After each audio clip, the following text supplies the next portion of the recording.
السلام عليكم ورحمة الله وبركاته. وان إذن سلاميا داوديال وعني رجينيا فرحد إيو عافيمات. سيدا أنا هاي بلشدة أدونكو سنديه قدام بيي وإصلاح الشيء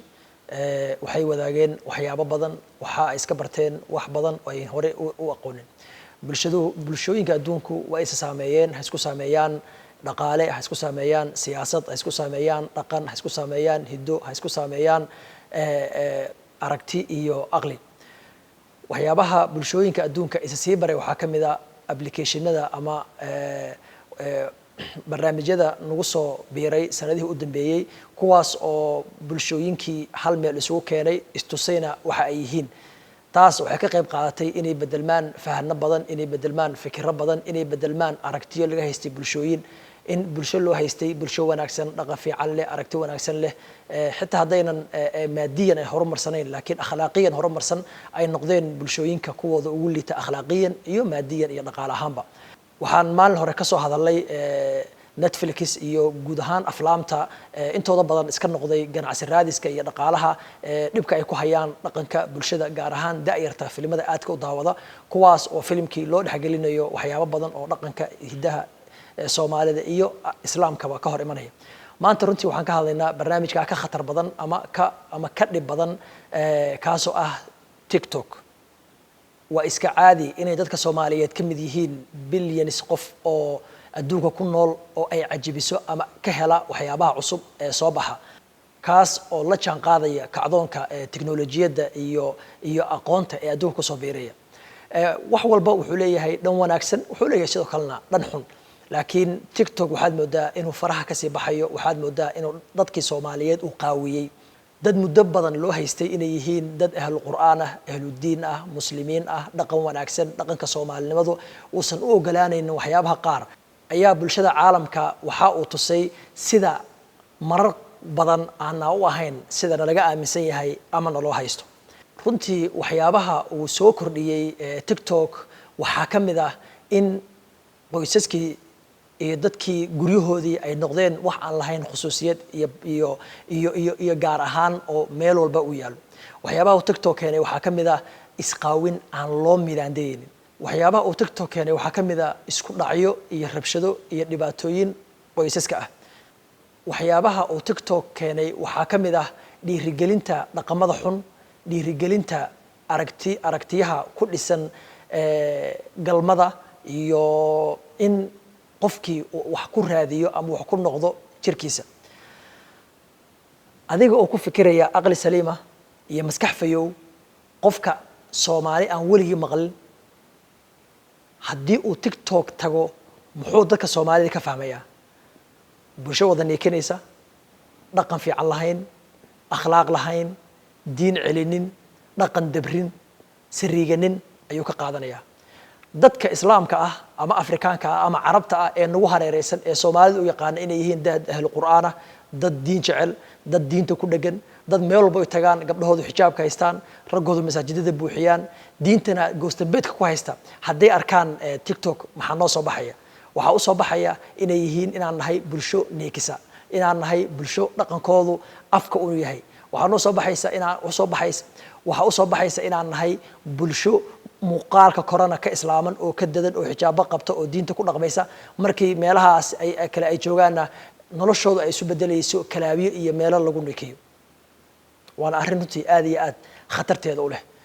khatarta uu leeyahay TikTok dawlado badan ayaa maanta ka qaylinaya dawlado ayaa mamnuucay dawlado ayaa ku soo rogay control aad iyo aad u adag kuwa ayaa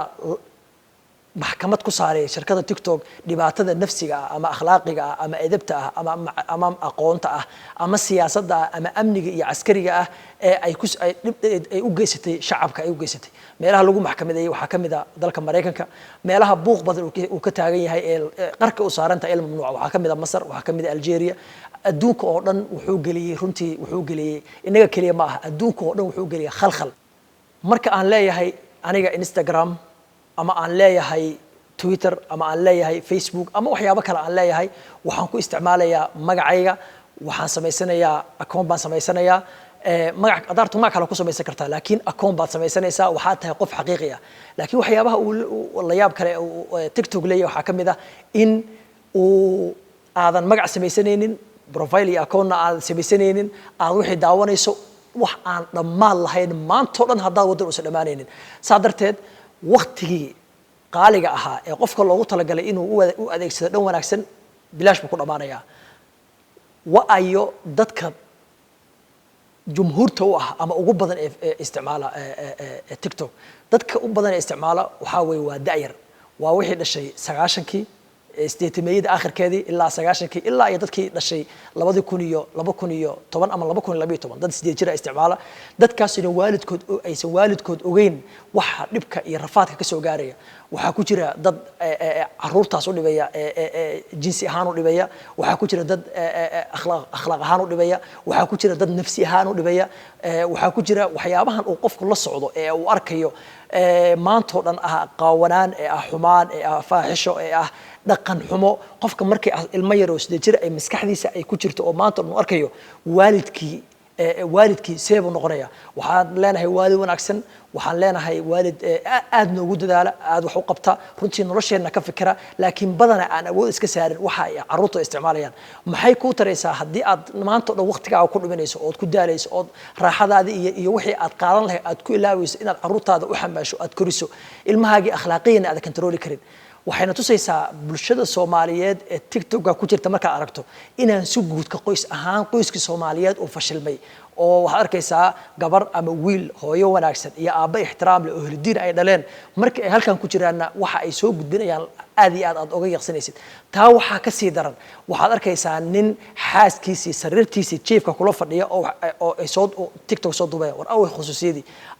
away ixtiraamkii away qiiradii away damqashadii qofku ka damqanayay xaaskiisii hooyadii iyo walaashii dadkiisa ku damqanayay away taasoo waxa ka sii daran gabar ama wiil yar oo hooyadii iyo aabii ku dhiirigelinayaan inuu caan ka noqdo ama meeshan ka hadlo ama uu soo gudbiyo waxyaabaha qaar war waalidku tarbiyo wanaagsan bay ubadka siinayeen kuwaas waxaaba wax yar dhaama inkastoo iyaguna khaldan yihiin waalidka aan waxaaba ogeyn in la socon TikTok iyo wuxuu yahay aan garanayn marar qaar adduunka dadka mararka qaar waxa loo isticmaalaa manasaadkaas iyo meelahaas kale waxa loo isticmaalaa in bulshada laga wacyi gelin karo in bulshada wax looga sheegi karo laakiin anaga waxaan u fahanay applicationadaas oo dhan inaan isku qaawino oo aan neekino oo aan ka heesno oo aan waxaas waqtigeena oo dhan aan ku dhimino gabadh ayaa waxa la weydiiyay maxaad laba qof u kala tahay marka aad joogto TikTok iyo noloshaada caadiga ah gabadhii waxay ku jawaabtay waxaan ahaa gabadh mana aha de qof aan aqoon lahayn ama wacyi lahayn maaha gabadh waxay aqoon leh aragti leh laakiin gudaha ay kaga jirto inay noqoto caan gudaha ay kaga jirto in ay noqoto dad badan in noloshada ku xirnaadaan waxay tiri inaan soo gudbiyo wax wanaagsan oo hadaf leh oo fiican oo bulshada wax taraya igama dhigayaan inaan noqdo caan tusaale ahaan haddaan samaysto Facebook oo wax wanaagsan oo aan ku soo qoro ama aan YouTube furto oo wax wanaagsan oo aan soo duubo dadkay daawanaya ama ay arkaya 10 20 30 boqol kaba badanayaan halka haddii aan nikiyo dhar yar xidho oo aan dhar yar xirtana ay boqolaal qof i daawanayaan saa darteed waxaa jirta falsafada isticmaalayaan mar walba oo dharka isku yarayso waa mar walba oo lagu daawado marka in dharka aad isku yarayso oo aad lagu daawado maxay macno in noloshaada ku soo kordhinaysaa tusaale ahaan Twitter baad leedahay ama Instagram baad leedahay ama waxaad leedahay TikTok waxaa ku follow gareeya 1 milyan oo qof noloshaada caadiga maxay ka bedelayaan waxba kama bedelayaan haddaad shaqaysanin wax ma cunaysid haddaadan waxba baranin fikir ma yeelanaysid in followerskaaga ay noqdaan malaayiin nolosha caadiga ah waxba kama bedelayaan inta sawir soo dhigto ay helaan nus milyan like iyo inaysan waxba helin noloshaada caadiga waxba kama bedelayso wax macna ma sameynayso laakiin maadaama aan nahay bulsho gudaha eberka ah faaruq ka ah waxaan la noolahay weynaan been ah weynaan fake ah weynaan aan xaqiiq ahayn baa la noolahay waxa follow gareeya 1 milyan oo qof 500 oo qof 20,000 oo qof 30,000 oo qof 100,000 oo qof waxaan soo haystaa inaan ahay qof cadiim oo weyn oo wax ah run ahaantiina waxa ma ihi laana waxa ma gudbiyo waxa ma sheego bulshada hoggaan u bihi diinteyda kama turjumayo dalkayga wax uma taro dadkayga wax uma taro ayn nafs ahaanteyda wax uma taro ma faa'iido laakiin maalin waxaan soo sawiraa qayb jirkay kamid ah maalin walba waxaan soo dhigaa waxa la yaab leh adduunka mararka qaar waxyaabo la yaab leh leedahay waxa arkaysaa nin weyn oo calooshiisa ku ciyaaraya maanta oo raba inuu calooshiisa oo dadka uu ku ciyaarayo raba inuu ku helo dad badan oo viewers ku helo waxyaabaha runtii la yaab kale ay ka mid tahay ogowna in aad ku guulaysato meelahaas aan dhabta ahayn ama applicationadaas badan ee la isticmaalo inaad ku guulaysato ama qof caan aad ka tahay macnaheedu maaha inaad noloshaada caadiga xaqiiqiga aad guulaysatay dad baaba intay isticmaalaan waxaas waxay doonaan ha sameeyaan waxay doonaan soo gudbaan lacaga ka helo oo adduunka wax ka noqdo Soomaaligu sidaas ma aha maanta waxay soo gudbanaya bulshadiisana ma anfacayo asagana isma anfacayo aakhiradiisana ma anfacayso runtii barnaamijyadaas oo dhan waxay tuseen ama adduunka ay soo bandhigeen ama ayna bareen sida ay mujtamacaadkeena iyo bulshadeena ay gudaha uga bogto waxayna tuseen sida aan dhaqanka aan haysano iyo diinta aan haysano ay u tahay kor muuqaal kor ay u tahay waxayna tuseen sida ay bulshadeena ugu baahan tahay inay dib isugu noqdaan inay dib aragtidooda ugu noqdaan inay dib diintooda ugu noqdaan dhaqankoodii wanaagsanaa ay dib ugu noqdaan sida aan hore u sheegnay arrintan ma aha arrin bulshadeena kaliya haysata waa wax adduunka dhan haysata gaar ahaan wadamada muxaafidka ee diinta iyo dhaqanka ku dhagan waa wax runtii aad iyo aad ay uga qaylinayaan gaar ahaan wadamada carabta iyo in badan oo kamid ah afrikaanku waxay ku hayaan culays waxay ku hayaan dhib badan waxyaabaha la keenay waxaa kamid ah in uu qofkii marmar qaar xitaa